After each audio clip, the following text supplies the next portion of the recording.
Thank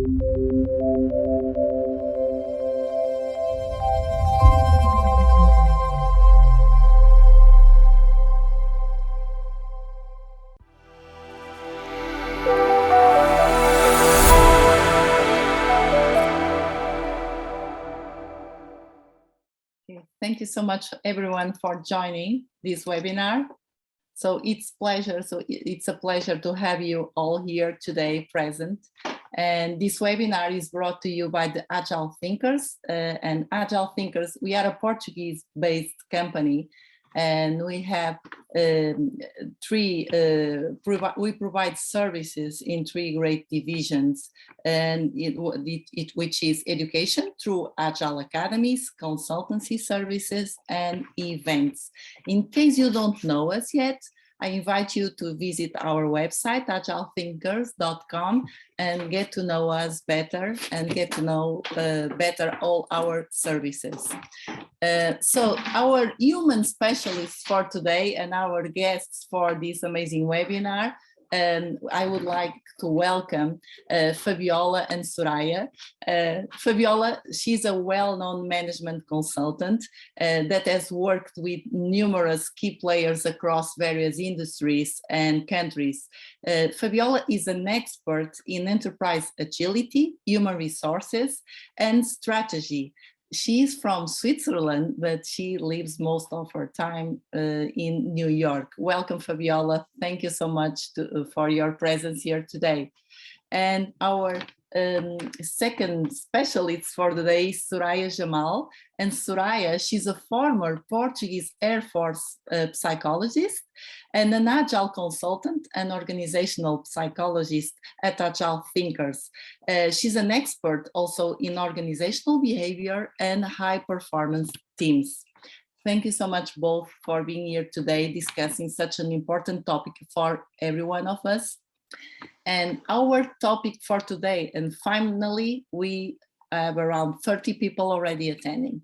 So, as you know, everyone know, the pandemic has underlined the importance of the physical dimension of work, and the new trends comprise necessarily the areas of remote work, digitization, and automation. So we all know that everything changed, right? And that's why this is the main topic of our webinar from today. And my first question is for both Fabiola and Soraia, and it is, so since everything seems to have changed, new trends, new ways of working, Soraia and Fabiola, what are the implications for HR? It's going to stay with us for quite some time. And if I had to summarize what's happening right now and what we are in for, maybe I could say this. If we think we have been on a difficult ride the past 2 years, we haven't done anything yet. You know, this is going to be challenging going forward. And we are in the middle of this power shift and change. And COVID didn't cause that. COVID just exposed some of the problems and challenges that were there already. And I always like the quote from Maurice Conti. So he's a futurist, and he said this 5 years ago: the way that we work will change more in the next 20 years than it did in the last 2000. And HR is in the middle of things. So we really have to roll up our sleeves and dig in deep and change everything and really embrace this new way of working. How can we be responsive and adaptive, and how can we create those ecosystems that are going to thrive in this new digital age? So we're in for an interesting ride. I think it's safe to say that it's never been this exciting, but also this challenging to be in HR. Yeah, I totally see it like that. And also, we were in a reactive mode with COVID, right? And definitely we have to see things in a more preventive way. And so to meet this challenge, I really think that HR practitioners and people across organizations must upgrade their mindset, continuously updating their skills, staying up to speed on business, technology, workforce trends. So the way we think about HR in a company really has to shift for having a truly flexible approach. And I totally agree with you. It's only the beginning. It's not the end. And I think there's an urgency to look at this in three levels, three important levels. So organizational, team, and individual levels as well. And I really believe that changing the design of HR is urgent, is relevant according to the needs of the context of our customers and of our employees as well, with a high focus on non-technical skills, more on skills and less on, for example, job positions. That's how I see it. I believe the word of the day here is change, right? So, and that's my next question for you, Soraia. Change and uncertainty remain a constant for the future. I think we all agree on that. So we need to be prepared for change. How can we equip people, employees with the mindset, skills, and capabilities to face these times of change in order to sustain continuous adaptabilities? Because we need people to be open to adapt and to change, but in a constant pace. They will need to maintain this mindset for the rest of their lives, right? So how can we help people, our employees, with this? Well, Paula, that's a really important question. You've mentioned that the mindset, skills, and capabilities, right? And having to account that we have to sustain this adaptability for the future. So I believe that the biggest driver of business impact is the strength of an organization's learning culture. And this has to do with continuous learning, which implies a process, a mindset, a culture of learning new skills, knowledge, capabilities in a continuous basis. And it also has to do with the notion of growth mindset brought by Carol Dweck. So I believe that we have faced this, we have learned so much regarding resilience but in a crisis mode. And I truly believe that we have to continue to learn about resilience, but not in a crisis. So how can we do that now? How can we improve teams' resilience? And I bring this to the team level because it has to do with simple and organic processes and practices in teams. So, for example, resilience, I think it used to be thought as a policy issue in a company, but when it's adopted as a team practice, that's when it really, there's a shift. And so we want adaptability to be sustainable. And if we want that, we really have to adopt much more elegant practices at the team level that actually can sustain themselves for the future. I believe that the HR function has traditionally deprioritized itself in terms of the learning investment. There's a saying that it's like the shoemaker's children always go barefoot. It's more like that, right, Fabiola? In Portuguese is Casa de Ferreiro, espeto de pau, which is not a literal translation, but has the same meaning. So I once again, I believe that, building talent is a renewable energy inside an organization that will allow a sustainable adaptability to change. We really must start seeing the future as renewable. So we need to invest not only on buying talents, but building talents inside. And I think that's the way to build that sustainability regarding how can we be more adaptable. What I really enjoy in your answer, and that gives me a lot of hope for the future, is that your approach is on a team level. So we are not alone. to go through the change and adapt more quickly, we can see this in the perspective of a teamwork. So, and that's what is really good in this approach. Thank you so much, Soraia.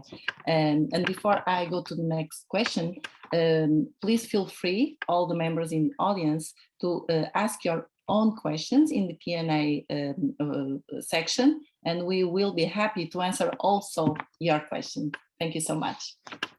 And talking about the change and going back to normal, Fabiola, this topic, I find this surprising. Many companies are getting back to normal and supporting hybrid workplaces, as you know, most of them actually. But we hear people saying that they are going to the office to attend online meetings because not everyone is in person in the office. So it's like they think, most of the people think it would be smarter to stay home, right? And to save money in gas and transportation. How can companies make this hybrid environment work, in your opinion? So there are a couple of things here to unpack. I mean, we're going to have hybrid workplaces that people choose to come to a physical workspace for certain things, but stay at home and work online for other things. That's going to stay for sure. That's not going to change. And I think right now we see a lot of different answers or ways of approaching that.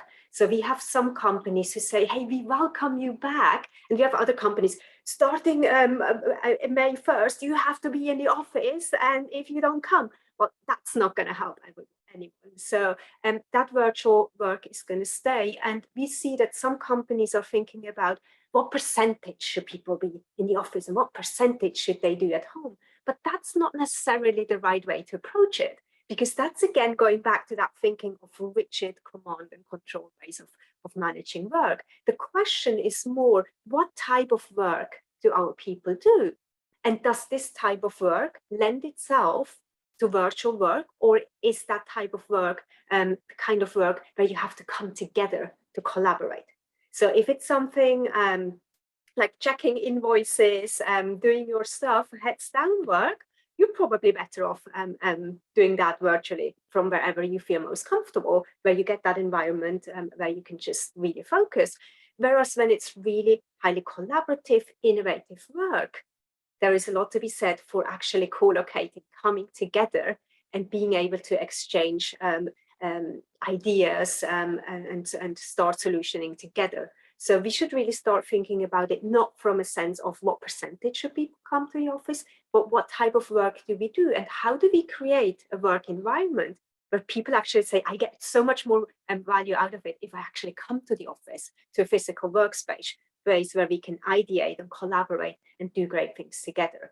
And I think what's really interesting also around this virtual work and hybrid work, throughout the pandemic, when we were forced to work virtually, companies have become more siloed because a lot of the interactions that we used to have, those coffee cooler chats, they have disappeared. And the thing about those coffee cooler chats is you don't just chat with the people that you're working with, your close team, you chat with people from other departments. So you're building relationships across the organization, and that has almost virtually dropped during the pandemic. So we have to start rebuilding those relationships. Now, when we're talking about hybrid work or hybrid anything, hybrid, often people think it's sort of the best of both worlds. You know, we can have the best of the physical world, we can have the best of the virtual work, but it doesn't always work that way. So we've all been in meetings where some people were online, some people were in the meeting room. There are better ways to interact than having that hybrid system. Yes, sometimes we may have to do it, but we should also think about, is hybrid really the best of both worlds, or are both worlds losing out? Maybe sometimes better to have a couple of meetings, couple of sessions in person and do the rest online and use all the technology that we get to make sure that the quality and the interaction is great. Thank you, Fabiola. And related to this topic, I would like to know your opinion about online training or online learning. So I see people in my daily meetings with clients and partners, people are very tired of online. But companies are still betting in online learning. So we still have most of our companies supporting online learning sessions, but people are very tired. So how can we enrich these experiences, this learning experience, keeping the online and avoiding that people get tired from the online mode? Any suggestion or any thoughts about the future, how this will develop? Yeah, so it's a very interesting question, and it's also an interesting dilemma, because on the one hand, people are tired, people are exhausted, they are so fed up with having to do work virtually. But when you invite them back to the office or a physical space, they're not that comfortable either. So we are in that transition phase, and right now everyone is just tapping around, trying to figure out what's the best way of approaching it. We're going to have more clarity next year. So this year is going to be a bit in flux. Are we going to have online learning as a fixture? Yes, for sure. Maybe it's not going to be like 4-week trainings for everything. Maybe there is more micro learning involved, more self-learning. But we also see more and more people wanting to go back to a physical space, wanting to interact with people, and amping up their learning experience. But what we've seen during the pandemic, especially, is that if you have introverted learners, they actually quite like the virtual setting. It gives them more ways to absorb the information and interact in a highly comfortable way. Whereas for more extroverted people, it was more of a struggle for them. So it's always trying to figure out what's the right balance. And in HR, we see that not just for learning, it's for any type of meetings and sessions. So I think both are going to stay, but we're going to see more and more companies give it another year who will go back to physical trainings again. I really liked your observation the other day when we had our meeting, where you said, in 1 year, we will look back and some of the problems that we think that are right now a problem, we will laugh about it. But what I really enjoy in this topic is that the pandemic, all the crisis, all the situation made the learning picture evolve in a way that it would not evolve before.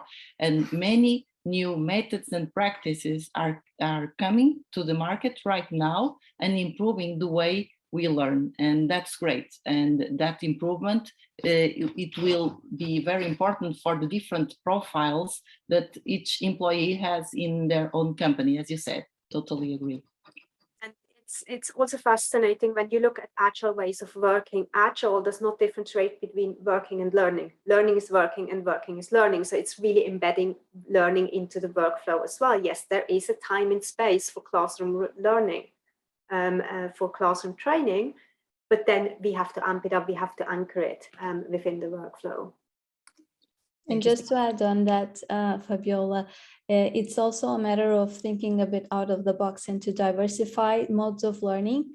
So there's the deliberate learning, and there's also the on-job training, and also social learning, like and developmental learning as a mentorship or coaching. That's also learning, right? So there's different modes of learning for different contexts and different situations and people, really. Absolutely. And the other one is also that when you teach someone something, so if you're really good at something and you teach that to one of your colleagues, then you learn too. So it's not just always about absorbing new information, but it's also about sharing knowledge and experiences. Thank you so much. Once again, to the audience, please feel free to make some questions or even share your challenges related to this topic. So we would like to hear from you what's happening, and please feel free to use our Q&A section. Soraia, so you are a high performance teams specialist, and what I would like to know is, of course, we have witnessed in some ways, but with some people, with other people, no, but with some people or with some teams, with some companies, we have been witnessing issues regarding the decreasing of that performance while people are working from home, and also a decreasing of the engagement with the company and the existence of silos. What could be a valid leadership model or approach that could address and overcome these challenges in the near future, in your opinion? Yeah. So the question about the leadership and a leadership approach, which is so important. Once again, it's about also flexibility and thinking in a different way about leadership. So when we talk about leadership, often we think about the leader, the figure of the leader, right? And I believe that leadership is a relational phenomenon. So it's not about just the isolated figure of the leader. Sometimes we have this idea or there's this kind of myth of the perfect leader. A leader cannot fail or he has to be perfect. He has to do everything right. Otherwise he's criticized easily. So there's also the role of the team and people who are led. And there's also that part. And I think it's really important to underline that. I worked in one of our projects. There was this team that the leader was doing his developmental work and journey for himself as a leader. And he was bringing some effort and really struggling because he was not seeing the responses from the team the way he expected. And the conclusion that I came up with was that really the team was not playing their part. So what is the role of the team as well, the people that are led? So just to bring that up to the point that there's also, we have to see that part as well. And inside all this difficulty of the last few years, we have seen across industries the rise of a new kind of leader, one that puts the needs and experiences of people on par with profitability, one that recognizes that without investments in people, organizations will fail, and one that leads with empathy, with listening and actions that really drive meaningful change for people in organizations. So it's also this human-centered leadership approach that I really believed in. Thank you so much. Thank you so much, Soraia. Fabiola, my next question is also, I'm very curious about this phenomenon. We have heard about it regarding the United States of America, but I'm sure that it's happening all over the world. So after a phase like this, where there's so much change and we don't know what's coming next, so it's a very unsafe environment, especially now with war, besides COVID, but we still hear about millions of people that decide to quit their jobs and try a new career or change completely their lives. Why is this happening? Shouldn't people try to stay comfortable and safe in their positions? Why is this happening? Any idea? So that's what they did the last 2 years. So they reckon here in the States that about 1 in 4 people are going to quit their job. The numbers are much higher for younger generations. So for Gen Z, it's about 54%. For millennials, it's about 40-something, 43%. And of course, that's a lot of hospitality, lower level jobs, but it's going to affect all industries and all professions. And I think the answer is actually quite simple. After 2 years of a pandemic, people are just ready for a change of scenery. You know, it's a chance now to, as we start breathing again, and as we see that we're going to figure out a way to live with COVID, people want to take stock and see, hey, is that really what I still want to do? And how did my manager and my company handle this whole pandemic? You know, did they take me seriously? Did they show concern for myself, for my well-being and care for me? And they're going to take stock, and then they're going to decide, what am I going to do? What's my next chapter? So people are really getting ready to move. Is everyone going to just quit their job and do something else? Probably not, but a lot of people are going to do it, and it's definitely a number that should alarm the HR community, because we have to act fast. And this doesn't just mean getting our talent acquisition in line and being able to onboard and hire people very quickly. This is also about understanding who's vulnerable to quit, but to resignation. Why do they want to leave? What do we have to do differently? And how can we be very proactive about it? So that next step is going to define what's going to happen. Because as we are coming out of that recovery phase, the positive signs is the economy is ready to invest again, is ready to really amp up the gears. So there are more jobs available, more work is there. But we already have a workforce that is tired and exhausted and burned out. And now we are losing a lot of people. So we have to act fast. And thank you for your answer, because it's the right way to introduce my next question. So we have a challenge here for all HR professionals. It's a great challenge to adapt, to welcome a new phase, and to be prepared. And of course, people will consider leaving or not leaving their companies according to the behavior of the company, not only the behavior for external markets, but the behavior for the internal employees, right? In your experience, how has the behavior of the HR professionals evolved in matters of being internal promoters of new ways and agile ways of working? Is the human resources prepared, or are they showing proofs that they are adapting to new ways of working, new and agile ways of working? What's your opinion? Oh, that's a challenging question to answer. And I'm saying that with a lot of love for my fellow HR professionals. We are not there yet, so we have a long way to go. We see a lot of amazing HR people who really try to push the needle, and some do, but sometimes we are maybe not courageous enough. We're not courageous enough to really challenge the status quo. And really say, okay, yes, we did it like this for a long time, but now we have to change. And of course, HR is always trying to push themselves forwards, always trying to do the best thing for the organization. But sometimes even our best intentions need a do-over.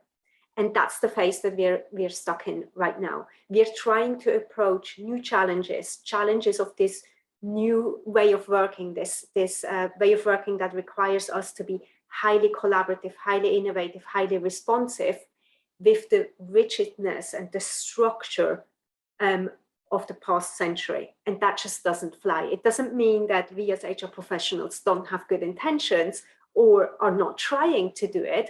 But sometimes we have to, forget certain things that we've always done in a certain way, and change our way of looking at HR topics. We have to be so much more systems thinkers than we used to be, because nothing about human resources is easy. It's a complex adaptive system, and it has to be even more so as we move into this new era where the company is more like an ecosystem. And Soraia talked about that earlier today. It's an ecosystem, it's evolving, but we have to let it evolve. So if we still consider the organization as a machine, as working like a Swiss clockwork, there is rigidness there. Every piece of the puzzle has its role to play. And if something gets stuck, That's the end of it. That's not how an ecosystem operates. So HR has a long way to go. And whether we like it or not, a lot of our thinking is still deeply rooted in old thinking. So we really have to push ourselves. But at the same time, it's never been this exciting to be in HR. You know, we actually get to reinvent HR. We get to invent the future, because everyone talks about this new normal and the future of work. But it's not going to emerge fully fledged overnight. We get to shape it. Every single one of us in this call are ambassadors for change. We get to shape it. So we definitely have to push ourselves. But there is also great reward in that, because HR can actually drive the organization if we do our job right. And we haven't done so in the past. Fabiola, in your experience, since you work in a total different market from comparing to the Portuguese market, what is the percentage, more or less, of the companies which you support where the HR department is the main promoter of Agile adoption? Any idea? So the numbers are not that great, or not as great as they could be. Quite often the Agile movement starts out in IT, because that was sort of the birthplace of Agile. So, and if you think about it, it actually makes sense that it started in IT, because they were the first ones in the digital age. They didn't have an analog age, you know, they don't have all that baggage that we're still carrying around. But Agile has gone mainstream, and it's here to stay. You know, a friend of mine always says, it's here to stay, just get over yourself. You know, there's no point in discussing whether or not it's the right thing. But there is a lot of leeway in how we interpret that, how we make Agile work for our organization. And what I love about Agile is Agile and HR are two sides of the same coin. It's all about people, helping people. But make no mistakes, if we don't do it in HR, someone else is going to do it for us. And a couple of years ago, Johnny C. Taylor, he's the CEO of SHRM. SHRM is the biggest HR organization in the States. It has over 350,000 members. And he said this: the HR function is vital for business success. The HR profession is not. I repeat that: the HR function is vital for business success. The HR profession is not. So basically what he was saying, as the head of the largest HR organization worldwide, was we need HR topic, we need HR disciplines, but we don't need HR people to do it necessarily. Anyone in the organization can do it. And that's something that we see across the board right now, that more and more organizations start having people leaders, dedicated people leaders within the organization who take on more and more HR topics. So we actually have to jump on the bandwagon or get left out. No one is going to wait for HR to actually embrace Agile. So if we get ahead of it, then that's going to give us the standing that we need. And we come back to your question. Yes, we see more and more companies where HR folks say, hey, this is about the new way of working. This is about people. This is our topic. We are going to lead it. So there is a huge chance there. But we also see organizations who just say, okay, let's just get back to the way we've always done things, and that's it. So we really see a difference there, that some organizations are really avant-garde and others are not pushing the envelope enough. And the companies that do push the envelope, you always have amazing individuals behind that who drive it. You know, people in this call who drive change, who are ambassadors for agility. And what I see in the HR space, I have the pleasure of working with organizations literally across the globe. At the end of the day, the challenges are the same everywhere. It's all about people. How can we create that amazing way of working, or that amazing work environment for people that it's engaging and inspiring, and where they can do their best work? And it's the same. It doesn't matter whether you are in Japan or India or Portugal or the States. How can we do this, Soraia? People, you are people specialist. How can we help, or what's your opinion on this HR as promoters of new ways of working? We don't even need to use the word Agile. It's all about new ways of working that are adapted to this new environment after pandemic. What do you feel? What are you finding in our market? Definitely. So I was going to pinpoint two aspects of what Fabiola just said about the systemic vision and also about the co-creation of this rethinking about HR, right? So from my experience, HR typically show up as a secondary role in some companies, as a support figure or as facilitators. And we actually have been witnessing to pleasant surprises where the sponsorship comes from HR regarding to searching for new ways of working and promoting the agile mindset, which has been really great. So I think that there has been a shift regarding a more a systemic vision they need to have in the organization.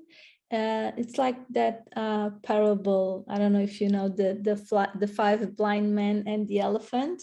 When we ask to each of the blind men, how does the elephant looks like? They would describe it so differently. It looks like a tree trunk. It looks like a snake, like a wall, like a fan, like a rope, because they were feeling just one part of the elephant.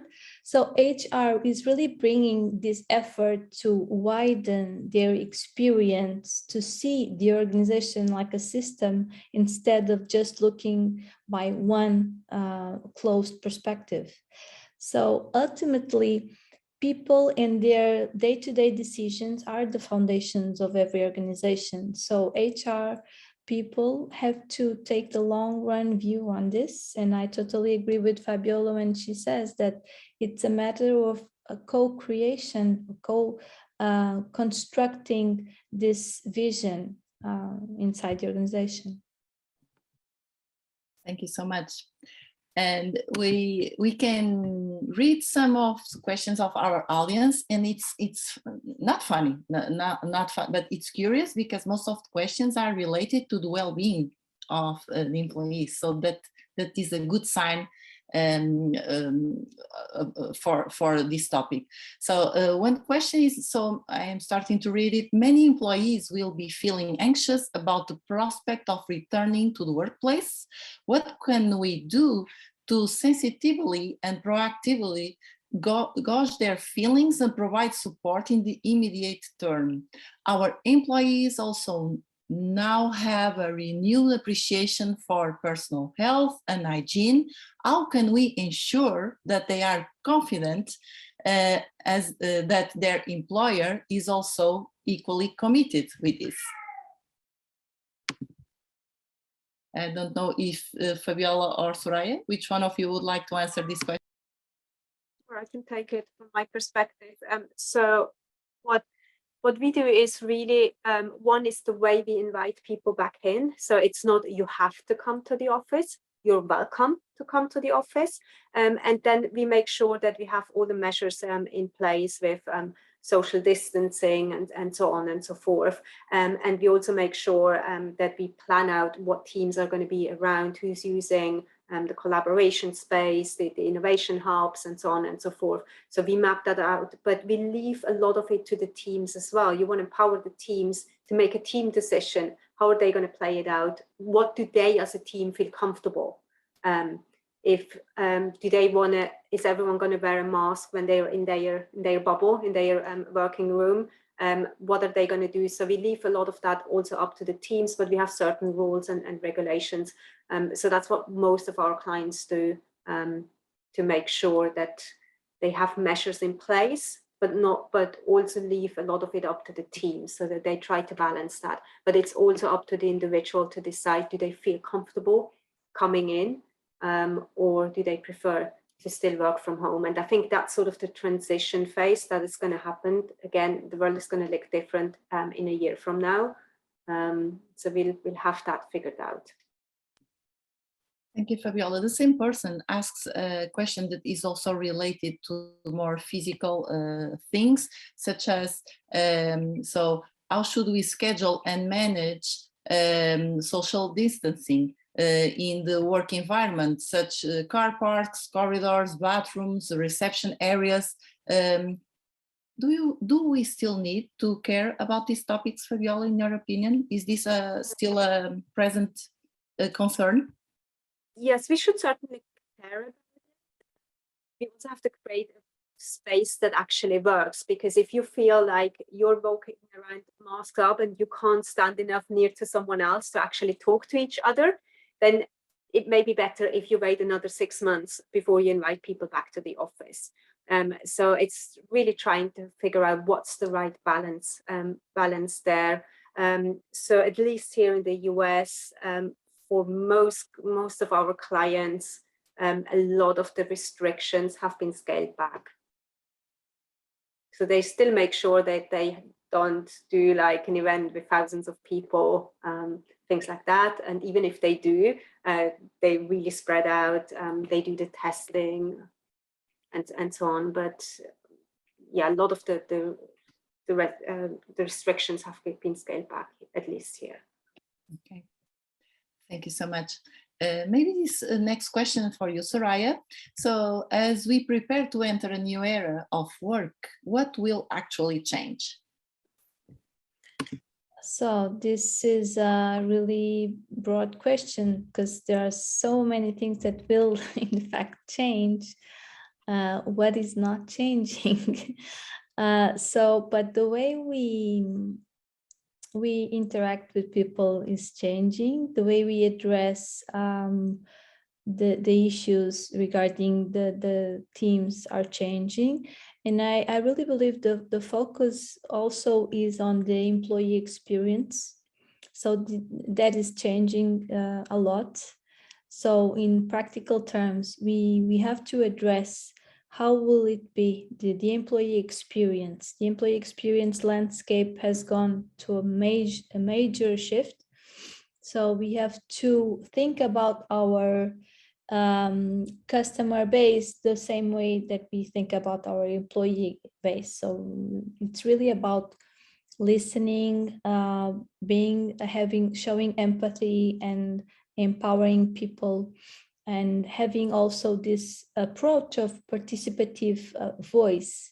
So engaging people, helping them to, and asking for their help also to co-create the solutions, actually.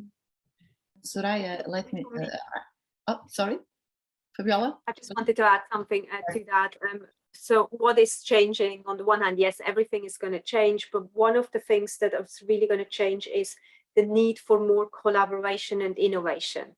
And when you think about it, it actually makes sense, because every routine job, you know, a job that you can clearly map out in a job description or in a performance statement, means I'm doing the tasks that were written out. So I'm ticking those boxes. But guess what? All these tasks have been automated, or in one way or another. So technology has taken that over. And when you think about automation, a lot of the jobs that we previously thought were impossible for someone else to take over have been taken over. I mean, AIs are doing even HR jobs with pre-selection for talent management and so on and so forth. So legal, doctors, all these jobs that we thought are never going to be taken over by machines, parts of the job have. Other parts are going to stay with humans. But then when you think about it, that leaves jobs that require us to collaborate, to bring our experiences, our adaptability, our potential for ideation and collaboration and innovation. So we have to create those workspaces where people can actually solve problems we never had to solve before. That's where that adaptability comes from, when we have those high collaborations and that innovation. So I think these are the two things that, or the one thing that is really changing the most. And the ripple effect is that means we have to look at teams differently. We have to look at talent differently. So in the Agile space, everyone is a talent, because everyone comes with a unique set of skills and experiences and potential. And it's not about the potential to climb a specific career ladder, it's the potential to actually thrive in a fast-paced, fast-changing world. So all these changes are happening, and HR is in the thick of it. So we have to really look at all our processes and tools and see, are they actually helping us manage that change, staying responsive, staying innovative, staying collaborative to succeed? If not, we have to change them. And this change is not only due to COVID and the pandemic, right? So this was our concern before, when we talk about new ways of working, this was a concern even before COVID.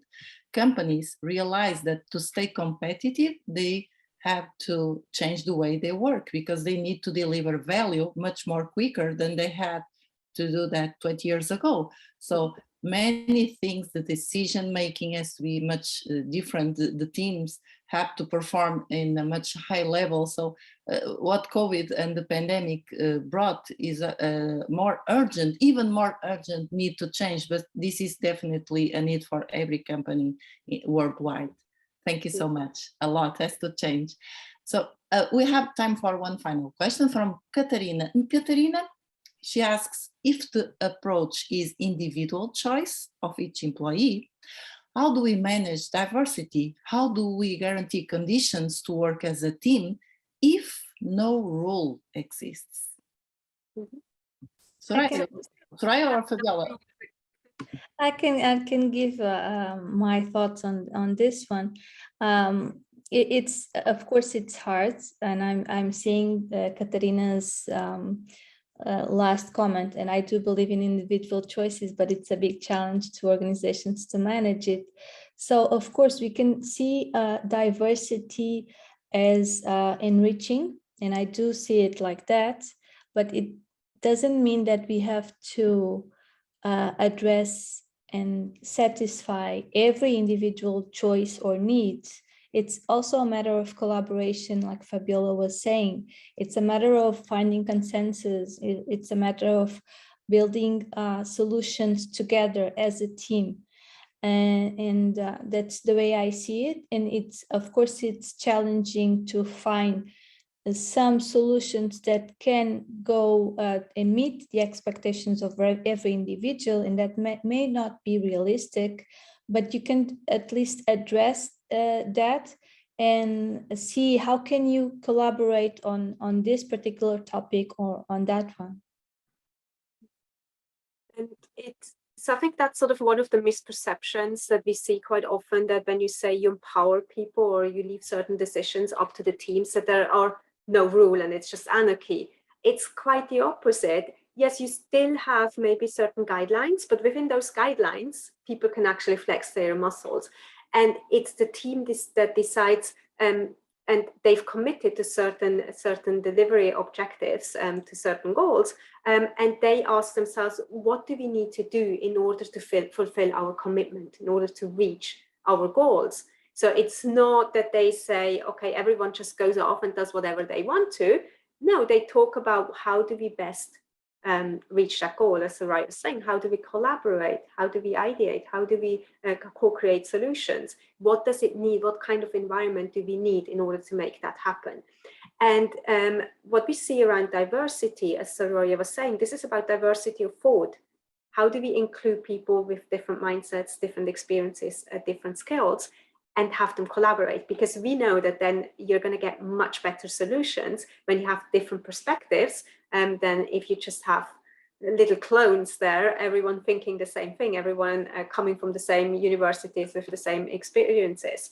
But in order to create that, we also have to take a good look, very good look at our HR processes and practices. How much do we actually foster diversity? Starting with our job ads that we put out there. Is the language that we're using in our job ads, is the language inclusive enough? Or are we targeting extroverted male candidates? Are we offering exploratory assignments for people where they can flex their muscles, where everyone, regardless of walk of life or gender or whatever you're looking at, can show what they are capable of? So those are the changes that we need to make in order to have that diversity in the team and give them the empowerment. Thank you so much, Soraia, and thank you so much, Fabiola. This was huge. It's such important. It's so important to discuss openly these topics based on your experience. That is very important. That is very large, as we know, considering all the clients and the companies that you visit daily. And I would like to thank you for being here. I would like to thank you all the attendees.